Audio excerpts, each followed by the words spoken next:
You guys ready? Good to go. All right. Hello and welcome to the ABO Outfitters Podcast. It's been a while, but here we are, podcast number 6. Today I've got Evan and Matt in the house with me, Andrew Murray, and we're going to talk about trail cameras. So get ready to talk about some monster bucks. Here we go.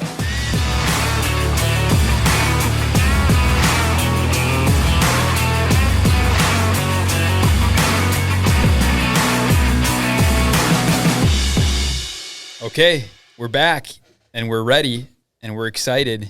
It's been an interesting few months here for everybody, including us at ABO Outfitters with all the stuff going on in our world and COVID and all the other craziness. But we're still here and things have been going well for us. Just kind of to let you guys know what's going on at ABO Outfitters. Just like everybody else, I think across the industry, it's been a weird year as far as products and vendors and, you know, getting some stuff lined up. Everybody's kind of been fighting that and battling that a little bit, but we're sitting in good shape now, and you know, products on our website have been doing good. We've had an awesome year so far with the Rambo e-bikes. Those have been just hot ticket item. They've been going like crazy, and I think, you know, it'll continue to do that as more people start to learn more about it and you know, get on them and actually try it out. You know, everybody that's given it a shot has been like, wow, what does that thing cost again? You know, so that's been kind of fun. You know, the hunting side for us is continuing to grow a little bit, which is kind of cool. In addition to Rambo bikes, now we've got a few trail camera options that we're selling on the website, Spy Point cameras and covert cameras, and so we're really excited to talk about those today and kind of what we talk about in the podcast. But we also have added, you know, some stand options now in XOP tree stands. We're excited to have those guys on, and then X stand as well. And we'll probably look to do a podcast about that here in the next month as we finalize our target deer in our trail camera sessions. Some kill zones. Exactly. And then finalize and talk about those sets and setups and different setups and all types of that stuff too. So look forward to talking about that. And we don't have Jeff Anderson or Joe with us today, so they'd maybe give us a little bit of a fishing update, but I know that it's been an interesting year, but still been fun for those guys. You know, a lot of the stuff that they typically do throughout the year has been shut down with, you know, with borders being closed into Canada and just, you know, fishing trips in general, being guides has been a little bit more interesting, but that's been going well. And we've got Phantom lures in stock now on the fishing side, which is something that we're pretty excited about too. So lots of cool things going on at ABO, and we're excited to be here. We're still here and hope to be, you know, cranking some of that out. Evan here has been cranking out a bunch of edits too, so getting a lot of time behind the computer. Yeah, that's for sure. It's actually been kind of nice. Nothing really has changed for me. Yeah, yeah, right.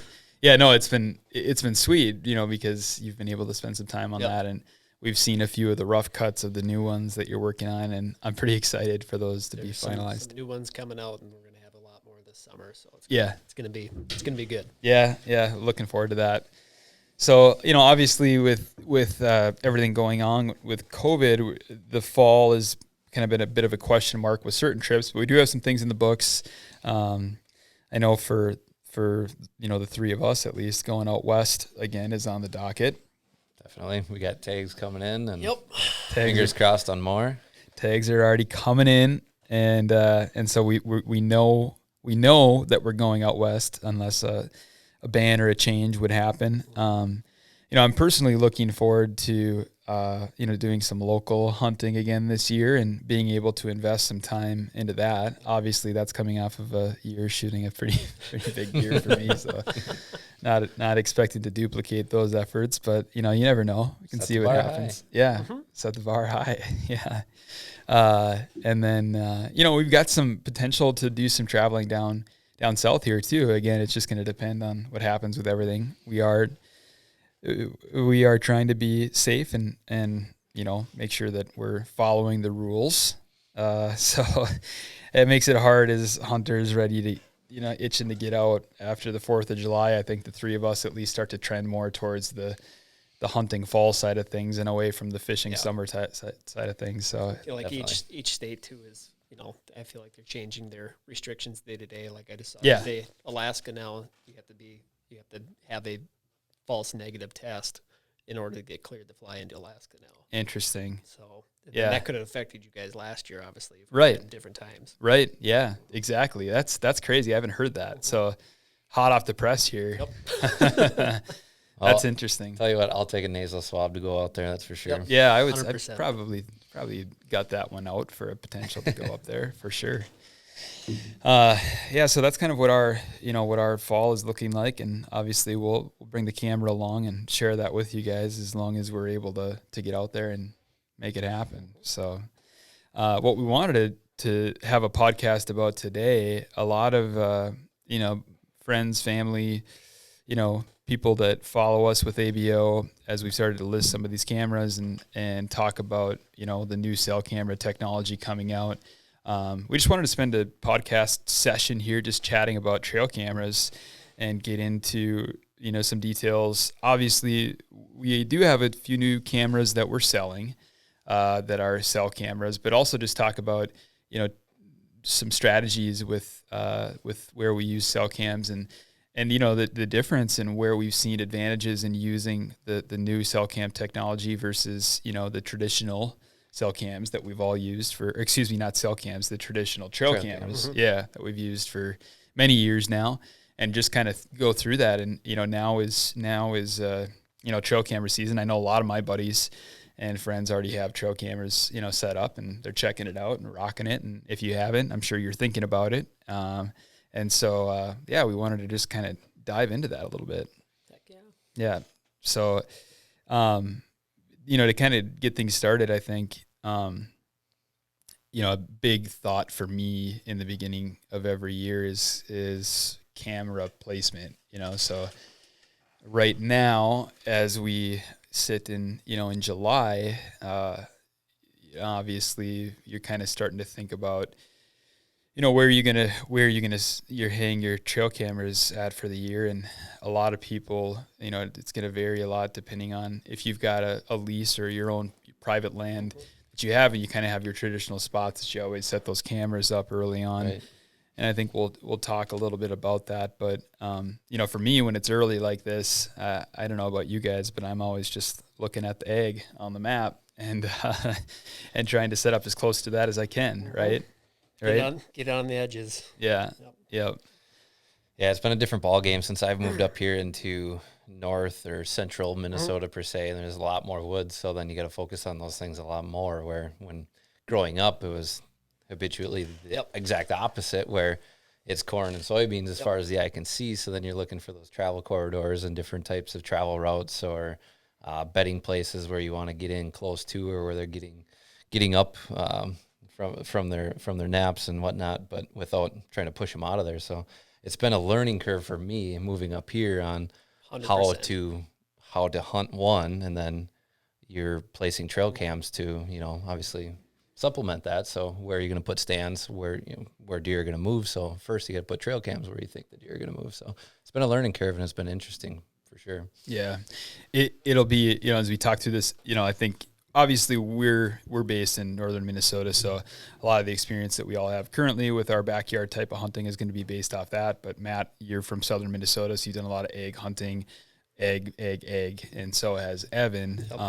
I've certainly done some hunting down south, and also way up north where there's literally zero egg. Mm-hmm. So right. We kind of talk through some of those different thoughts and strategies and where we go that. And I think the big thing in my mind as I look at it, in the beginning stages here right now, is whether I'm, trying to hunt a public section or a private section. And that kind of changes my perspective probably a little bit. Oh, yeah. Obviously, here in Minnesota, at least, the majority of your public areas are going to be hardwoods, swamps, et cetera, that you're not going to have necessarily, significant amounts of ag to hunt on or around those sections. And so I think maybe that's a good place to start to talk about for those of you out there that are kind of looking at that as an option. You want to just kind of get out there and see what your inventory looks like. Where do you go? What types of things do you look for? So Evan, I know you've hung quite a few cameras and sets since you've moved up here in the last few years. So what are your thoughts? For me, I'm kind of in the same boat as Matt. I mean, like I come from southeastern Minnesota, more towards right down by Rochester, that area. So it's right in that mix of, starting to get in the rolling hills and it's flat farm country. And, for me moving up here into swampy ag, more forest type deal, it's been a complete, and I hunted all private land back home. I was never a public land hunter until I started going out to South Dakota, then moved up here, and all I hunt now is public land. Same. So it's been a learning curve for me from that transition too. And I still feel like I'm learning every day I'm going out there. But I think right now I've got 7 or 8 cameras out in public now, and I've got another couple back home that hopefully I'll be able to grab and bring up here. But it's a fascinating strategy, especially like early season now, and just trying to figure out where these deer are at, which deer are alive, and just trying to, my strategy is I try to have as many spots as I can and narrow down having multiple different bucks to hunt. That's kind of been the way I've been going about it. Mm-hmm. Sure. Yeah. So I think, in those situations early on, if you're looking, if you use Onyx and you find a couple of areas that you want to hunt, I think, you look at a big section or a big chunk of woods, and then you can kind of visualize it. And then once you get in there, at least here in northern Minnesota, it all of a sudden feels a lot bigger than what it looked like on the map. Or completely different. Than what it looked like on the map. And so, I think that a big key for me is to try and break those sections down, into smaller pieces and start where you feel confident that there's a good chance that you're going to see the deer. I think, at least in my case, number one priority is looking to see if there is any ag fields on it. And here in northern Minnesota, at least, ag doesn't always necessarily mean soybeans or corn. For us, hay fields can be productive. Definitely. Alfalfa. We have a lot of alfalfa fields up here. Those early, kind of green grass, feed type sections can be some of the most productive, especially if you're in an area where that's really the only supplement food source that exists outside of what's in the hardwoods. And so I really like to try and focus around those areas initially and key in on the fact that, a lot of times early in the year, those deer are bedding very close to that ag. Yep. And so I like to get as close to that as I can. A lot of times the ag is on private, or the hayfield or the green grass is on private.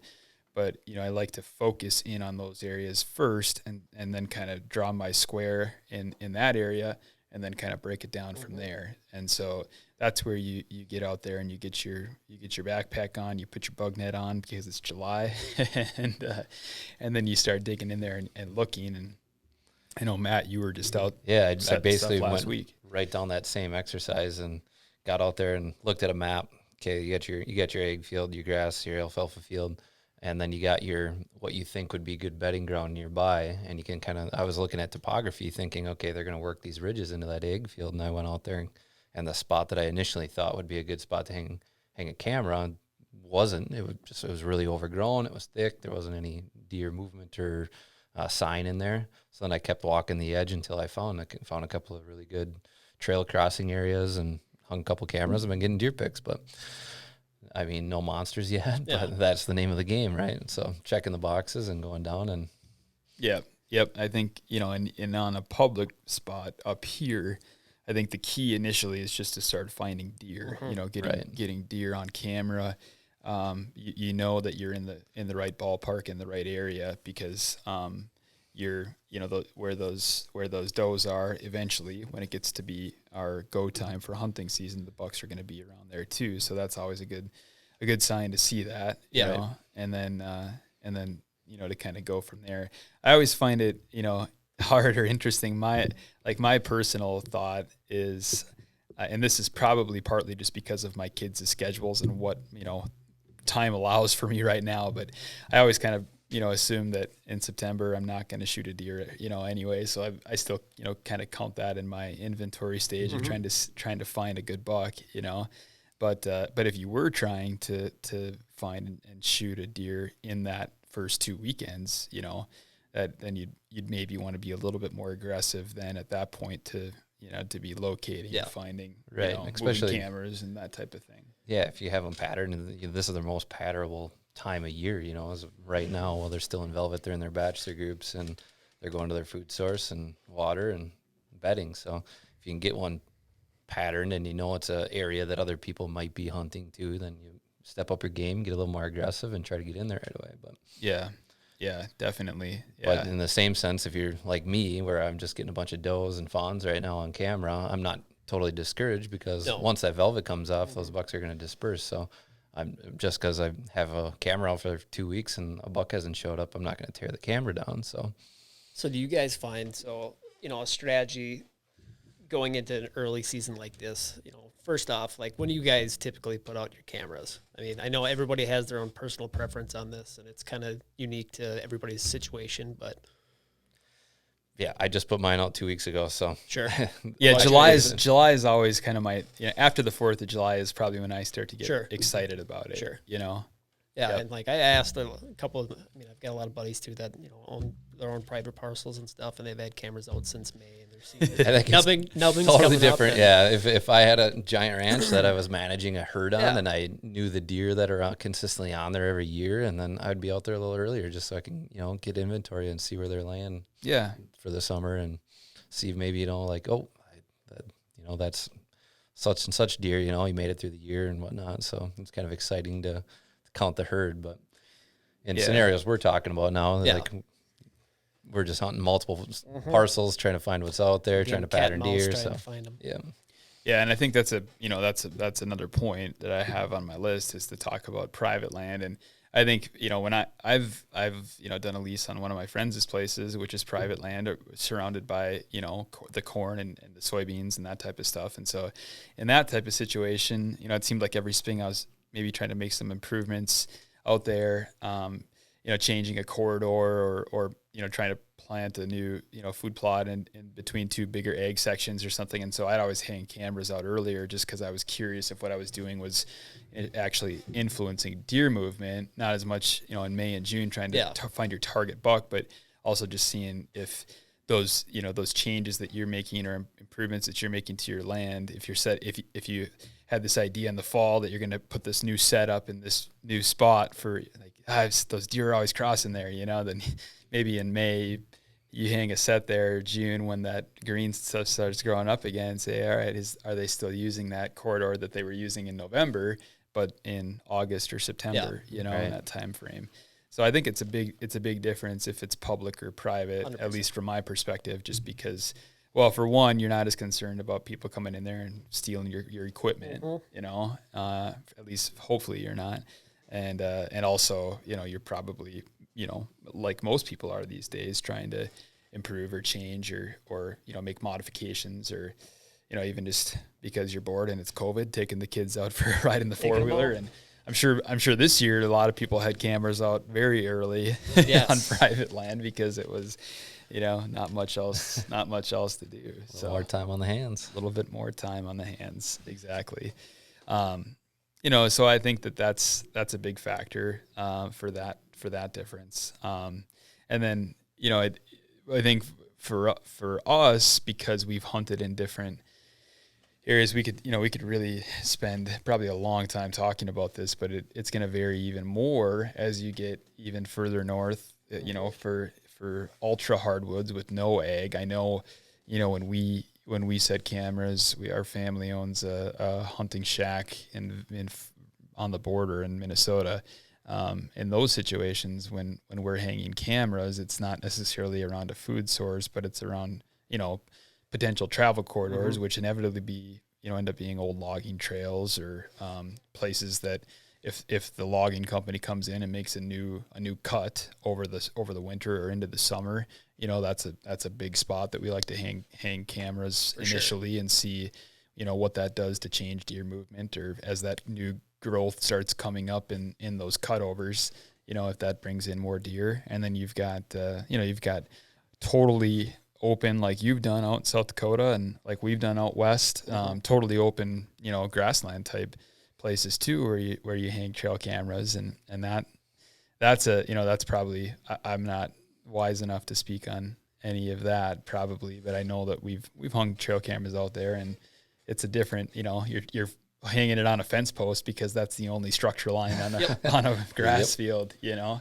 So it's definitely, a lot of variation there. So, so maybe, what we thought we'd do is to break it down into a few different examples of what we've done or places that we have hunted in the past, and kind of how we've approached it individually, and give you guys some examples of, what that looks like, so that you can, get some clarity on what we're talking about, and strategies, and where specifically we'd put trail cameras for this early part of the season. And we talked about this before the podcast too, that we as the season goes on, obviously there's different strategy placements, for where we would put cameras. And we decided ultimately that's probably a 2 hour or 3 hour long podcast that we just need to have another one in October. But obviously what we're talking about today, or what we're trying to talk about today, is more early season placement, and where we get those initial setups. And then as you go past the first 4 weeks of the season, as you start to get rub lines showing up and scrapes, then that starts to be more of your target focus areas of where you want to move and shift cameras to. Once that change comes. Yeah. Once you start to visually see those changes in the woods, then you can definitely plan that out. So Matt's gonna pull up one of the first spots here that we're looking at, and we'll kind of try and walk you guys through this as we go. So should we do this one first? Yeah, let's do it. So this would be, in my opinion, an example of a hardwoods next to ag. There's quite a bit of ag in this, as you can see, kind of to the northwest of this area that I've hunted, which is the southern part of the woods along the river. It's just an area where I've focused in on. And so all of the ag fields that you see in this shot here are all private ag fields that I don't have permission to hunt. And so I'm pretty limited to just hunting the actual hardwoods that are surrounding it.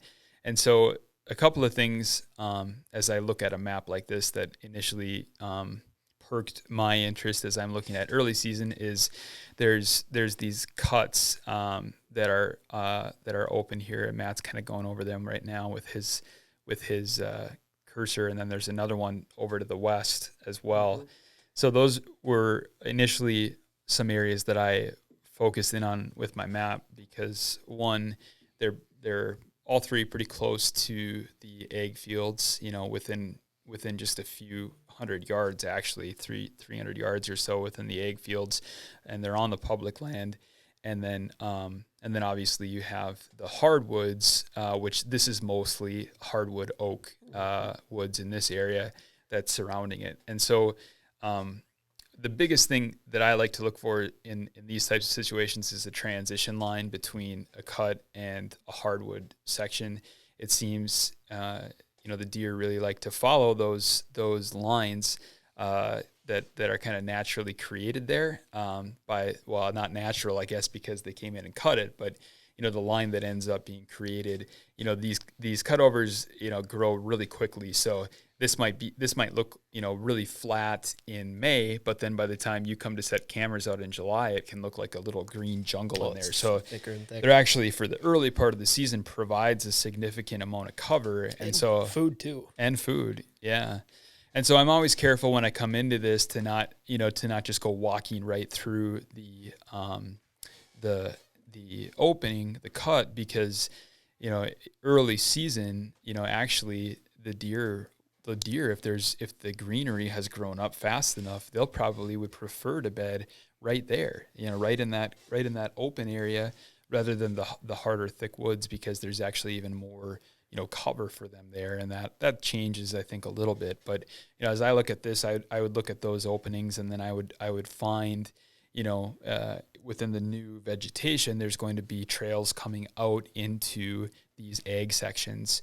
And initially, my plan would be to just put cameras right on the edges of these ag sections. And when I do that on a section like this, because I hunt and target multiple public land sections, really all over the place in my area. And so my goal is to find, for example, in this section, I know that there's deer. So what I'm trying to find is a buck that I would be, happy with shooting that fall. And so if I put 3 or 4 cameras out there, and I find a deer that I'm happy with, whatever score class or age class that deer ends up being, because it's public land in Minnesota. Once I find that deer and start to notice that, hey, this is a deer that I'm going to put on my potential list this year, then I think in the early part of the season, for 2 reasons. One, because I don't want to, spook the deer out. And 2, because I'm, in public land, sometimes worried about theft, especially in the proximity to the ag. I'd probably pull the cameras right away until I get to the point where I'm getting closer to be ready to hunt that deer. So do you think, maybe this can help some of the viewers out too, going into looking at this and just kind of developing a strategy for it and stuff. And obviously this is going to be completely dependent on people's budgets and how many cameras they're running and stuff. But, from an eye scope of, let's just say that that's maybe 250 acres, then if you were going to break down a property like that, what is an average number of cameras you'd put out for a size parcel like that? Is it, 1 camera every 40 acres, 1 camera every 80 acres, or what's your process on that, especially early season right now? Because, if you've got multiple properties, are you sticking all 4 cameras on a property like this right away? Yeah, I mean, I'm a big trail camera guy, so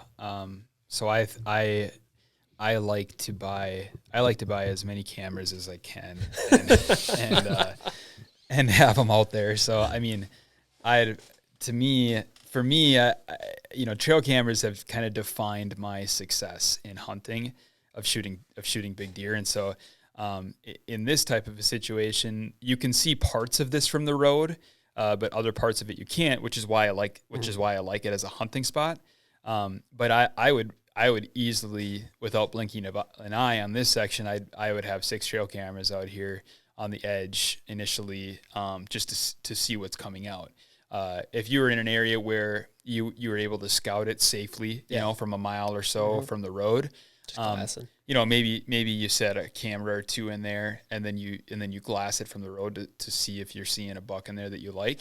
But in this type of a spot, because it is so hidden, and there's hidden hills and little sections where the deer can sneak through, I would go, and we'll get into that maybe in the camera types and stuff, but I'd go heavy on a section like this initially, because again, you're trying, for me, and it, people give me grief all the time about, you get to be lucky, but it's shooting some big deer. Yeah. But I think you also have to create your own success. And I think the 3 of us here agree that the trail cameras, and the more information, the better. The more information, 100%. The better. And you can bump a deer on accident or something. And I think there's a little bit of forgiveness on public land early in the season with that, but again, you're trying to, in this case for me that we have on the board, what you're trying to do is find a buck that you want to shoot that year. It becomes your buck that when you go to sleep at night, you start thinking about that one. And you're like,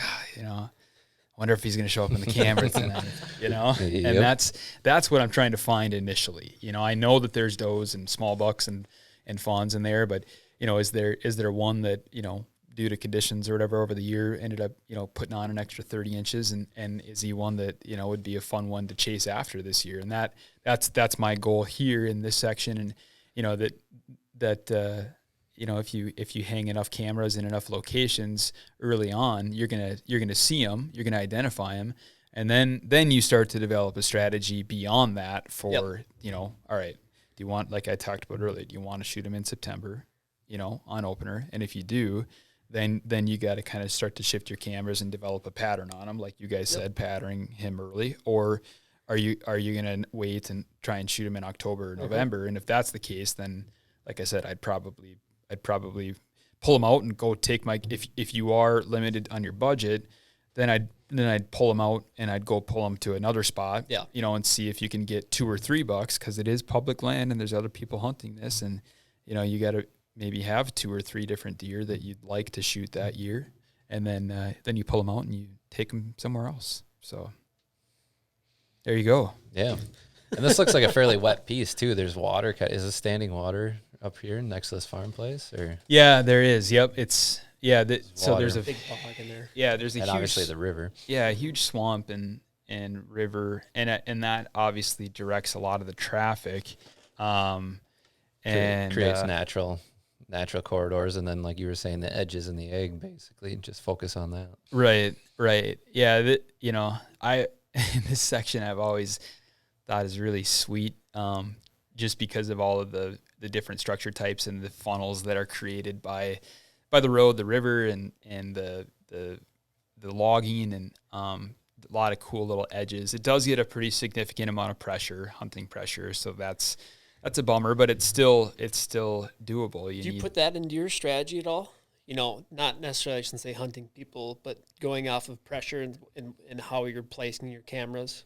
I mean, do you take any like scent control into strategy at all when you're out early season? Or do you set your cameras deeper and more remote away from the roads? Or yeah, I typically don't go deeper away from the roads. I definitely still do try and do scent, if I'm going to go in there. It's hard. That's why you got to get the bug nets or the bug bodysuit like Matt had, because the bugs are just crush city. Yeah. Covered every square inch I'll have myself. to look that up. Yeah. That it would be really nice. I went out to a piece just about 3 weeks ago, and I went and pulled a camera. I let it soak all year, and I think it was still taking pictures as of June 10th, which is crazy. And it was up since October. But I think I must have had 30 or 35 or 40 ticks on me. Oh my gosh. It was so bad. Yeah, it's a battle out there right now. Horseflies, you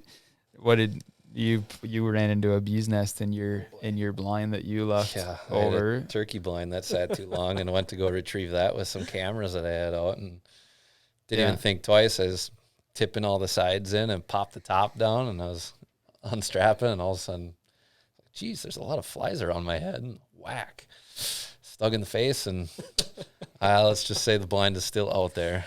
Yeah, and I had to grab my blind. This again left it out from turkey season, and it was I had a bears just set it up as a little play tent and tore it all apart. So it's definitely not it's not easy to go out and set. And my theory on public land sections early on is that you're probably not going to get a ton of traffic unless they're hardcore guys, like we are. Yeah. And in that case, they're usually pretty respectful of your equipment. But then as it starts to get closer to opener and in that next month, then it starts to kind of heat up. And so your strategy might change, based off that. But there you go. There's example number 1. Okay. We can jump to another spot that I've hunted in the past.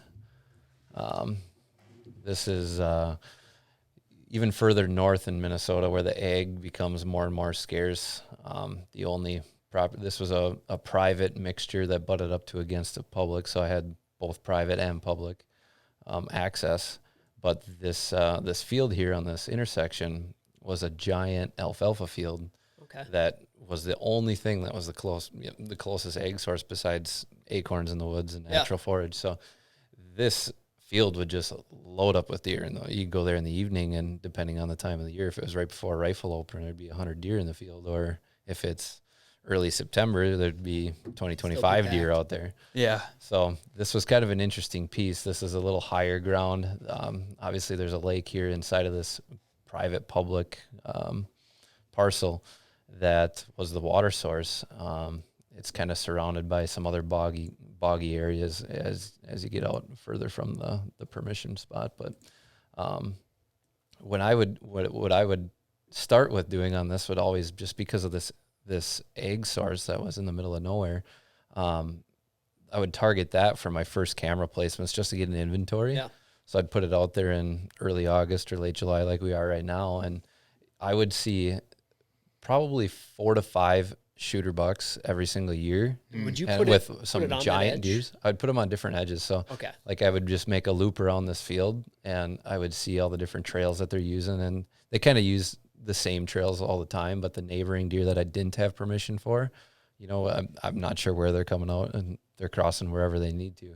But I would put trail cameras on the edges first, and see what kind of deer were in the area. And normally, like I said, I'd get 4 to 5 shooter bucks, but maybe only 1 or 2 of them are actually home to this actual area that I'm hunting.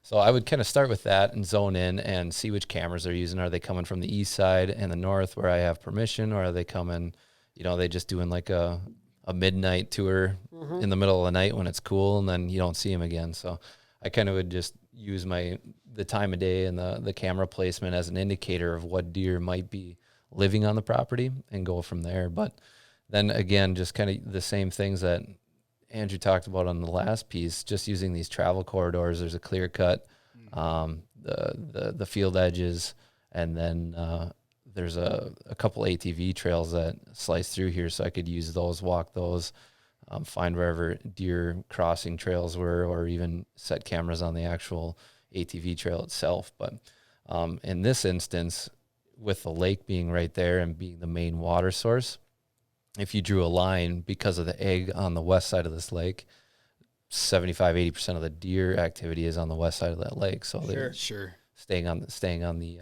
private parcel, a little more protection as well. So, and in this instinct, then I would just target those areas. So you got your water, and along the water is classic thick cedar type boggy area, and that's your typical bedding area. The same with this little piece to the north. They called this the back 40. Love this little section.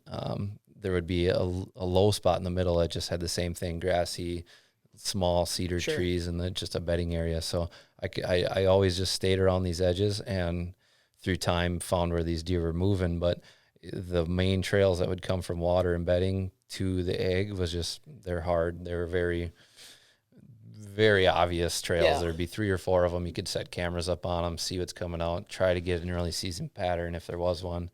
There was one season on this property that I had a deer every single evening come out within a 20-minute period of time right before sunset. And I hunted that deer very, very hard.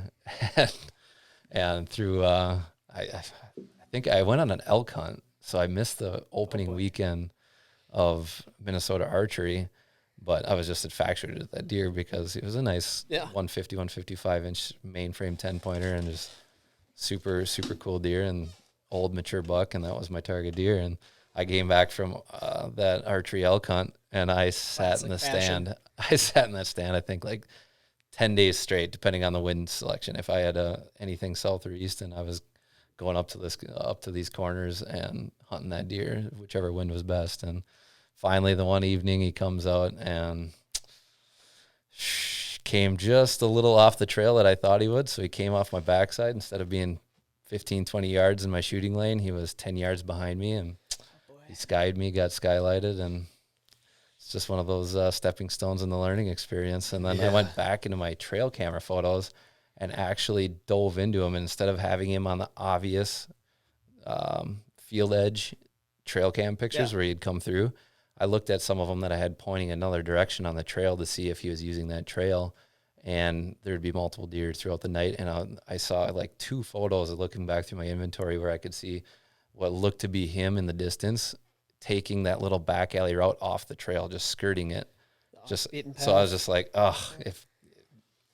would have I caught that in the future? I don't know. But looking back, 2020 hindsight, it's like I would have been maybe a little bit more keen on my stand placement. But that's just another example of early season using the trail cameras, the field edges, and trying to pattern a deer. I went aggressive at him, came up short. But how many years were you after that deer? I only saw him the one deer, never saw him again after Really? that. Don't know. He never showed up the year after. Don't know if a neighboring rifle hunter got him or anything. I just strictly bow hunted this piece.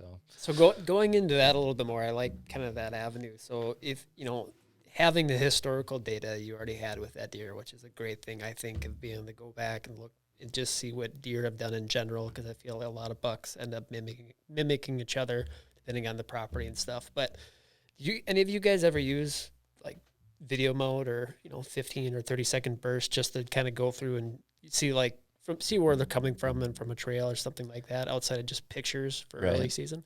I have, but I didn't at that point. Okay. So. Yeah, I have as well. Yeah. Yep. Yeah, certainly. I mean, there's certainly advantages to that to see, which way they're coming from and how are they crossing through that area quickly, or is it kind of a pause, type of area? Yeah. Any of those types of things. It's interesting, knowledge to have for sure. Yep. Yeah, that's good. That's good stuff. And I think in both of these cases, and this is another big woods area that was driven by, a very small section of, just a hayfield, basically. Correct. Right? It was just alfalfa for a cattle farmer. So yeah. Yep. And the deer loved it. Yep. I mean, me and the landowner would talk, and we placed a couple food plots.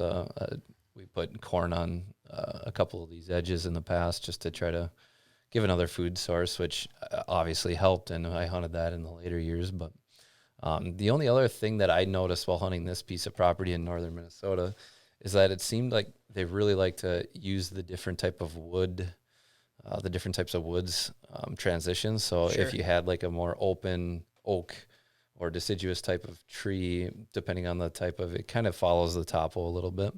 But then you get into those really tight pine sections, they would always follow those. And it's most likely because they're bedding in those tighter areas, or maybe not. But if it's like a actual pine plantation, or if it's like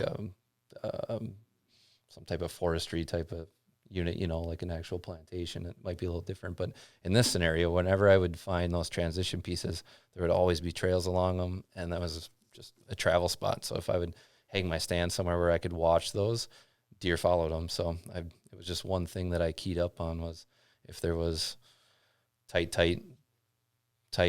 cedar plots or pine plots, and then there was the open oaks next to it. Mix. They're just coming out and they walk that edge up and down it. So nice. Yeah.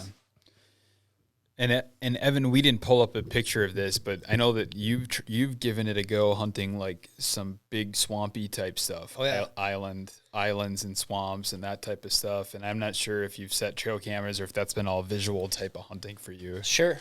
Yeah, I mean, yeah, kind of that beast style is kind of, I've tried to adapt and kind of move into that now and listen like Dan Infalt talk and kind of going through that. But from a marsh standpoint, we can pull something up here in a little bit. But yeah, kind of going from those island perspectives and stuff too.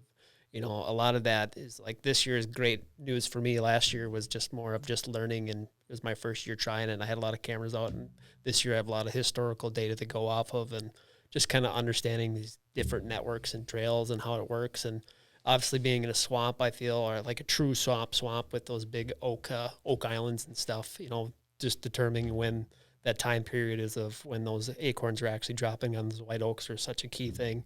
And that's more timing out there, but it's the same strategies that we've been doing with all these, just trying to get a picture of a buck and knowing if, for me, if once I know I've got a buck in the area, I can kind of just cross that spot off and just try to go find another property that's got another buck on it, and then start narrowing it down from there.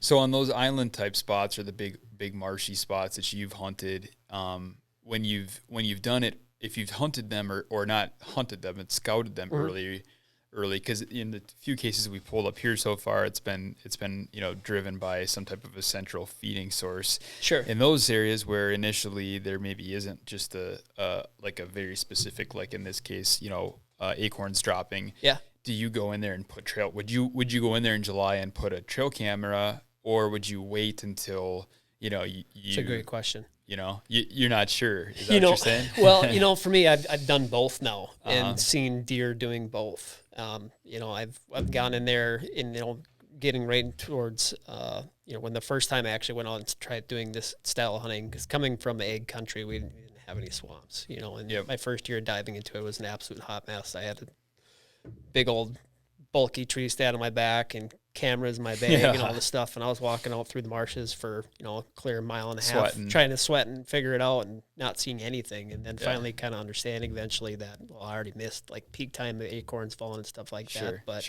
this last year was my first year of having an opportunity to get out there pre all this stuff and just scout and just figuring out bedding areas and whatnot. And I had cameras in spots where I know historically deer were going to be, just on travel corridors and through transitions, like we were looking at that from hardwoods bedding going to that swamp. I mean, you can walk a swamp edge and get a huge understanding of where deer are going through without having to go into that swamp.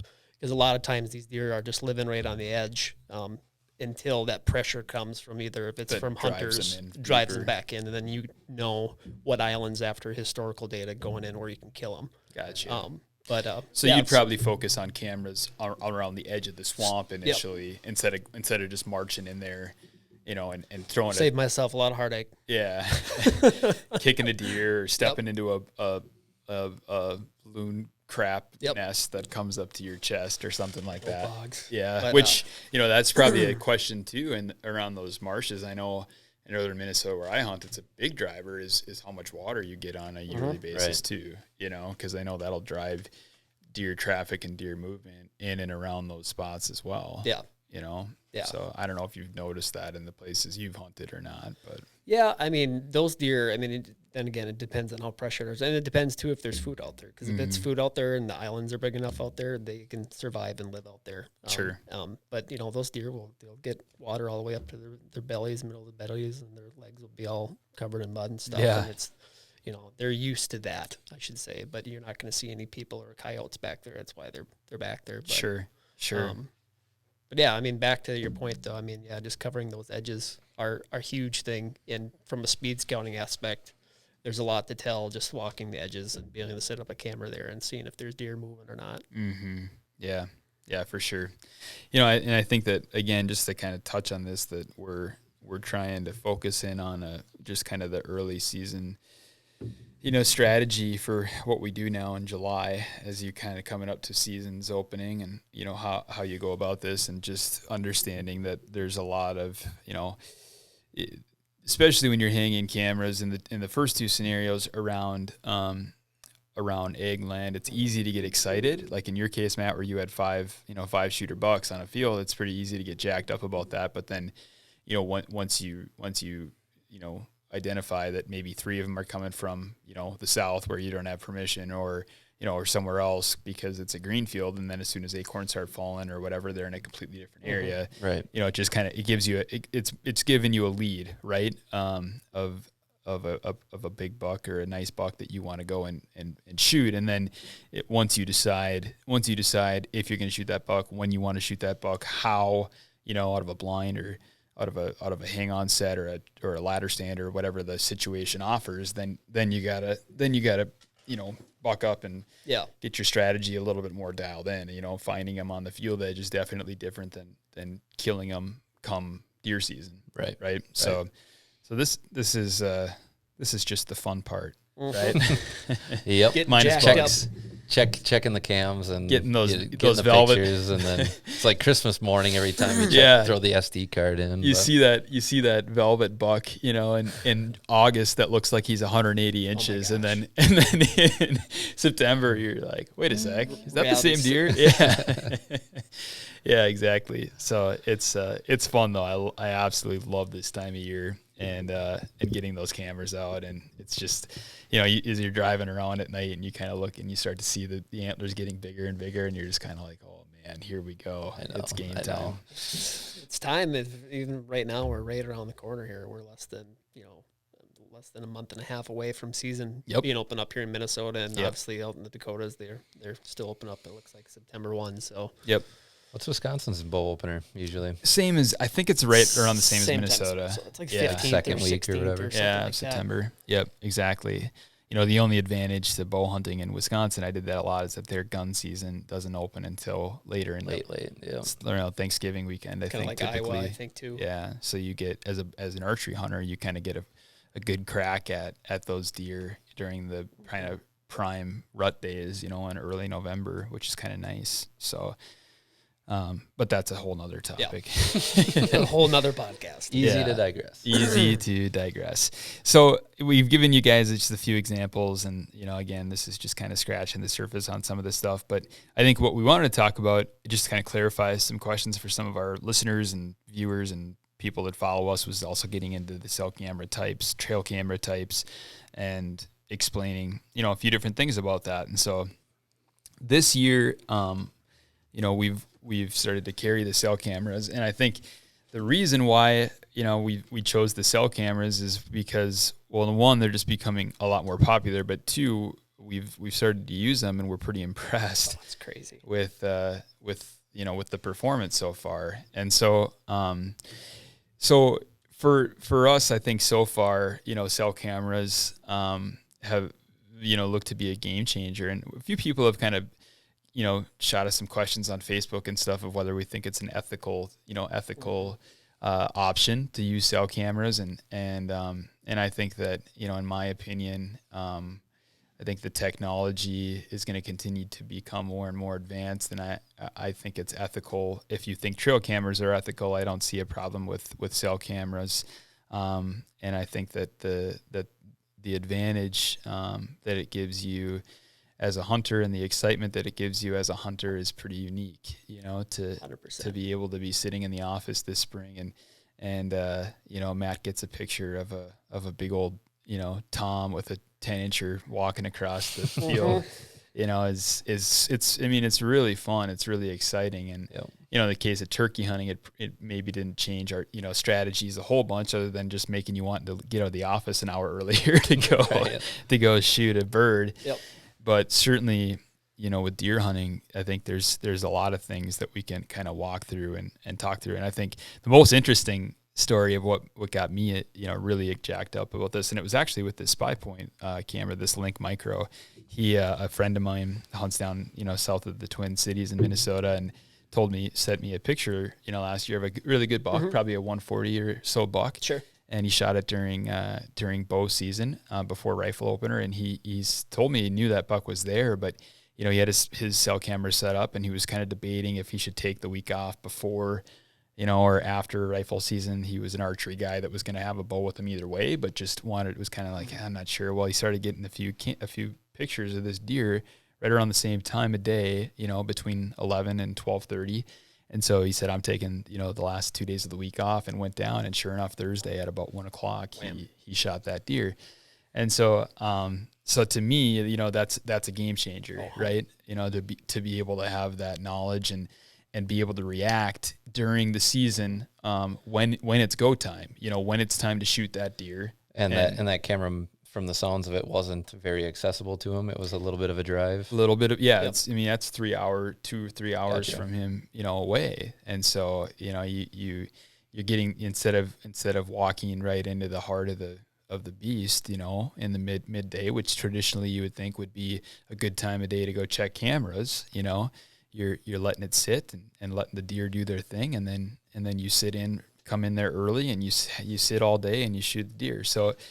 So that's obviously what, for me, kind of put the nail in the coffin as far as saying, all right, it's time to make a move here. And so, for cell cameras now, talking about, early season, they're going to be just an incredible asset, because, you're able to leave a few cameras out there and check and see what's happening. In the case of Matt's camera that put out last week, a couple of cell cameras, he's getting feedback here every day of what deer are coming through there. And now without even having to bother to go out there and pull the card and, maybe haul an SD card viewer or a computer out there to check the cameras, he already knows in real time before he even goes back to that spot that, well, maybe I'm going to relocate this here and here this time and see if I'm catching any buck movement, know? Right. And so it's pretty incredible. And I think the biggest asset of that is not having to disturb and leave a scent trail every time you go in and check it. Exactly. Where'd you put them up at? Where did Super secret. Super secret spot?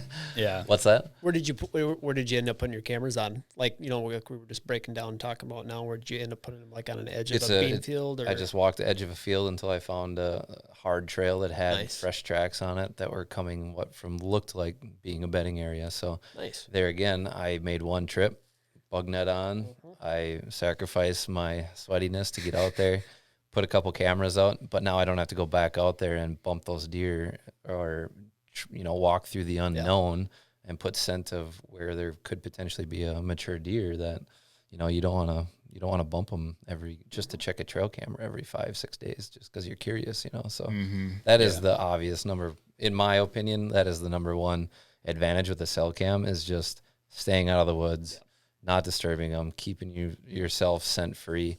And then as you get a little bit further into the season, then you can place those on your actual hunting stand spots and get that same feedback like your buddy did without having to go and disturb and scent up the area. So yeah, and I think that, you know, now as the technology continues to grow, and a lot of the vendors in the cell cam world are adding a trail camera option, the price point has come down quite a bit to where, you know, now, you know, the two cameras we're gonna, you know, the two camera lines we're gonna carry, you know, you can buy a little bit nicer camera with higher photo quality, et cetera, for, you know, $350, and then you can go down to, you know, a price point down to $150 for a camera, and these cameras are producing, you know, great quality media, you know, in terms of the picture quality that you're getting, to the point where you're able to determine if that's a shooter buck or not a shooter buck, and, you know,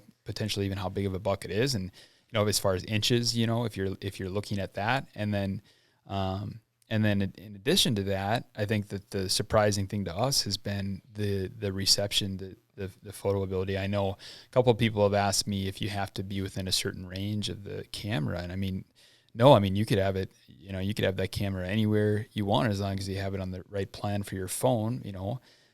You could have that camera anywhere you want it, as long as, just like if you're sending a text message from the tree stand, what I tell people is, if you can get a text message to send from your tree stand, you're certainly going to be able to have enough reception to send. Right. And in the case of, I know, Matt, where you hunted this spring, it was even better than that. Right. Like whenever we go to that turkey hunting spot, it's in low reception. We cannot send a text message. You can't call. You can't pull up your browser. You can't do anything with our cell phone. But those cameras were getting 2 out of 5 bars out there and performing flawlessly. So I was pretty impressed with that as well, because that was one of my worries going into it, is just you hear a lot of the stories of the cell phone reception not being good enough, or if, you know, if it's a lower land or ravine or river, maybe that changes it. I haven't come across that yet, but. And you had those out all season without having to change batteries. I didn't even have high-end lithium-ion batteries. Oh, really? I just had regular, you know, I was quick in a hurry, grabbed a package of Duracells at the gas station, threw them in there, and it was still at 50% after 3-4 months. So. Yeah, and that's been another question that people have asked me, is whether, if you do have low reception, does it just sit there and kind of try and send it, burn up the battery? And it will, if you, depends on what settings you have, and sure, every camera's a little different in its settings, but with these specifically, you can have it send each detection 6 times a day, 4 times a day, twice a day, once a day. Yep. So depending on your frequency you choose, it is going to burn more battery, but I was just doing twice a day, so I'd have it after sunrise and after sunset and get my feedback. And initially, for deer hunting in early season, there's no reason why you'd have to get them sent on each detection. Just do it twice a day, so you're getting the photos and getting the feedback. And then obviously later in the year, you can change it to each detection, so that you know if that buck's showing up and you're questioning if you should get a sick day at work. You're halfway to the stand, and you get the picture, and then you're in the dumps. You're thinking it's game over. So, you know, those are two, I think, pretty, you know, awesome points that I was just blown away at, was the quality of the reception, or the ability to send photos even in really low quality, you know, traditional service areas that you're sending it in. And two, the battery life, you know, was I was fairly pleased with it. You know, I know that if you were, you know, going to send it probably in a spot where, you know, where you're getting, let's say you're in an area where they allowed you to early season bait or put, you know, some type of a thing out, you know, or in Minnesota, if you had a salt block out or something where you're going to get a deer that maybe stands there for an hour, maybe you get, if you're going to your camera every 2 weeks and have 2,000 pictures on it, it's probably going to burn up your battery pretty quick. Oh yeah. Or your transmission, like depending on how many photos of the plan you're paying for, you might burn up your whole monthly photos one night. So. Yeah. But I think for what we've talked about today, for the strategy that we're talking about, is you're not necessarily trying to get photos of volumes of deer. You're trying to, you're really just looking for one picture, traveling deer, a picture, of that bruiser or that good buck. And in that case, you can really, it's just a great advantage. And I think speaking on the cost part too, the plans have become super reasonable as well. You've got spy points pulled up for reference, Matt. So. Yeah, I just looked again because I couldn't remember off the top of my head, but you get 100 free photos per month with your camera just for purchasing the camera. You can go up to, they got a basic, a standard, and a premium, and it goes up from $5, $10, $15 if you pay monthly, but it's cheaper if you pay for the annual package. So you can buy that camera right there, pay it for the annual package if you want it, and it'd be $10 a month for unlimited. Or you go month to month at $15 per. And then as you buy more cameras, it's another $5 to $7 per camera added on there, so it's a little cheaper. So you're not paying $15 per camera per month. And that one counts for the link too, right? Correct. Yep. So they made this new accessory that we have available on our website too. That is just a cellular portion that you can take, like a non-cellular trail camera, and you can put this SD card in your slot, shut the door, and mount this adapter with it. Convert that, and you convert it into a cell cam. Yep, and it goes by the same plans. And it'll work with any camera, right? Because I'm pretty sure it does, right? From what I know, if it takes an SD card, yep. So, one question that we've also had come through that kind of plays into that is photo quality. So, you may have a regular trail camera that's a 16 megapixel trail camera, but because of the photo transmissions and the cellular plans, they have to condense that image to send it to your phone. So I think SpyPoint's pumping out at like a 2 megapixel. So it compresses it down to 2 megapixels. So it looks a little fuzzier if you zoom in on it on your cell phone or your app on the computer. But you can request high def, or when you retrieve your camera, you can take the SD card out and plug it in your computer, and they're 12 to 16 megapixels. They're whatever perfect quality. Runs. Yep. So that's just a good point, because I know people are like, well, what's the photo quality? Well, you can request them on the fly from SpyPoint or your manufacturer and get those high def photos if needed. So if you really had to decipher a certain detail, if the deer was 20 yards or 30 yards out away from the camera and you couldn't really tell, then you could try and fine tune some of that a little bit, right? And so I think, long story short, I think that it'd be a definitive, like, yes, you got to have it, you got to try it type of an answer from the three of us here, because it's such a game changer. And I could think back to a few scenarios for me in the past where had I had a cell camera in those scenarios, I am certain it would have been the difference between me killing a certain deer, killing a specific deer, because I've come in and bumped them out of a spot in the afternoon trying to make an aggressive play, or I've just missed them because they moved on to a different area or whatever. And then of course you go check the cameras, because you're hunting hard in the 2 weeks in November, and you go check them over Thanksgiving, and sure enough, that deer was in, at your other stand, or whatever the case ends up being. And so it's one of those things that I think is just, it's really unique. It's been fun. It's a fun thing. Also, I think if you are somebody who owns a family farm, or you share a hunting camp with people, you've got your own private land that you hunt with other people. It's just a fun, way to share those photos with people too, because I know for me, growing up and just starting in the trail cameras, you'd get all these pictures, but you didn't really have a way to share it with people, or you'd take a picture of the computer and text it to somebody. And, now on, 12 o'clock on a work day on Tuesday, you can get a picture to your phone and you can text it to your hunting group or put it up on your Facebook page and say, look at this guy that's coming in. It's a pretty fun, way to share and experience, the trail camera, pictures and your activity on your farm or your spot, or maybe you're like me and you don't really want to share the pictures until you put it on the ground. Until you put them on the ground. But whatever the case is, it's a pretty fun way to go about it, and just an absolute game changer for whitetail hunting, here for sure. Right. There is one problem with the cell cameras though. So once you buy one, you're gonna want to buy more. You're gonna want more. Yep. And I think that goes maybe into back into the regular camera use type as well. And the good thing on that side too is that a lot of really good quality trail cameras have become so much more affordable. Yeah. And I personally, I probably average, I have a few that go down to bears or theft or just, water damage or something every year. But I typically have 10 to 15 cameras, in my arsenal at all time. And a lot of those cameras for me have ended up being those $40 cameras, that you can get on sale at the end of the year, because I like, not worrying about it. Last year I had a bear just chew one right off the tree, and, it was okay because it was only a $40 camera. But for me, you have to, in my opinion, if you're going to shoot one public land or, get aggressive on one, you have to have that arsenal. And so you gotta have those cameras with you. And then, if you have one that you're kind of like, man, I really don't want this, really expensive camera to go or whatever, it's good to have just a bundle of those.